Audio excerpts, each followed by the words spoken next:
మల్కాజ్గిరిలో BJP parliamentary సమావేశం నిర్వహించారు. ఈ సమావేశంలో లోక్సభ అభ్యర్థి ఈటెల రాజేందర్ పాల్గొన్నారు. కాంగ్రెస్ ఇచ్చిన హామీలన్నీ నెరవేర్చాలని డిమాండ్ చేశారు ఈటెల. వరంగల్ రైతు డిక్లరేషన్ అమలుకు నోచుకోవడం లేదన్నారు. గత బీఆర్ఎస్ ప్రభుత్వం రాష్ట్రాన్ని అప్పులపాలు చేసిందని మండిపడ్డారు. వాళ్ళు అప్పుడప్పుడు అంటూ ఉంటారు, స్వతంత్రాన్ని తెచ్చిన పార్టీగా, దేశాన్ని పాలించిన పార్టీగా అన్నిటికీ మేమే కారణం అని చెప్పి వాళ్ళు డంకా బజాయించి చెప్తూ ఉంటారు. మరి గంత చరిత్ర కలిగినటువంటి ఆ పార్టీ మొన్న అసెంబ్లీ ఎన్నికల కంటే ముందు స్వయంగా సోనియా గాంధీ గారు వచ్చిండ్రు, ప్రియాంక గాంధీ గారు వచ్చిండ్రు, రాహుల్ గాంధీ గారు కూడా వచ్చిండ్రు. ఒక్కొక్క జిల్లాలో పెట్టినటువంటి సభలో ఒక్కొక్క డిక్లరేషన్ కూడా చేసుకుంటారు.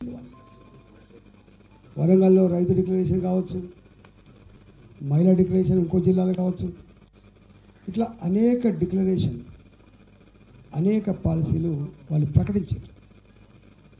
ప్రతిపక్ష పార్టీగా అనేకసార్లు ప్రశ్నించారు. కేసీఆర్ గారు రాష్ట్రాన్ని అప్పుల ఊబిలో కూరుకుపోయేటట్టు చేస్తూ ఉన్నాడు. లేచే పరిస్థితి లేదు, మళ్ళా చిప్ప చేతికి ఇచ్చిండు. కార్పొరేషన్లు పెట్టి తప్పుడు జిఎస్డిపిలు ప్రకటించి తప్పుడు కార్పొరేషన్లు పెట్టి మేనేజ్ చేసి పైరో చేసి ఇవాళ ఎఫ్ఆర్బిఎం పెంచుకున్నాడు, లోన్ తెచ్చుకున్నాడు అని చెప్పి చాలాసార్లు మాట్లాడాడు.